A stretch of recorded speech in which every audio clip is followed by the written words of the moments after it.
দর্শক, এই মুহূর্তে আমি আছি ফরিদপুরের ঐতিহ্যবাহী সেই পাটের ক্ষেতে। আমি আসলাম আজকে পাট খেতে, এখানে চলছে পাটের কাজ।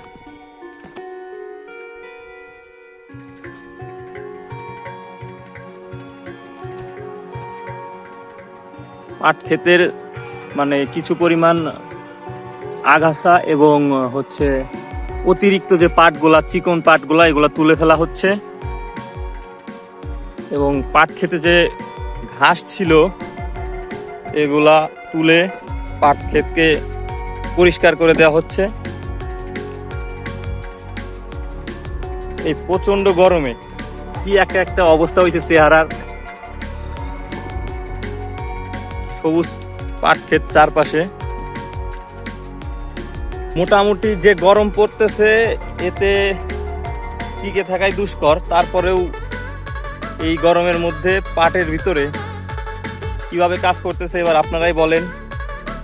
দেখার জন্য আমাকে ভিতরে যাইতে হবে যে কেমন গরম আসলে পড়তেছে।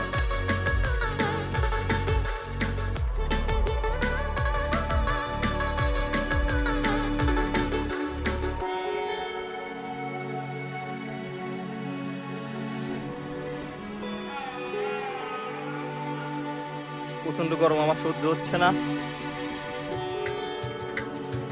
এখানে দেখেন ঘামে কি অবস্থা। ভাই গরম কিরকম? কতটা গরম লাগতেছে? এই জামাটা পুরো ভিজে গেছে, ভিজে পানি চ্যাপ চ্যাপ করতেছে। মুখের দিকে একবার তাকাইলে বুঝতে পারবেন যে পানি মানে ঘাম গরম কতটা, এটা শুধু একটু দেখলেই বুঝতে পারবেন। তো যদি ভিডিওটা ভালো লাগে লাইক, কমেন্ট, শেয়ার এবং চ্যানেলটা সাবস্ক্রাইব করবেন।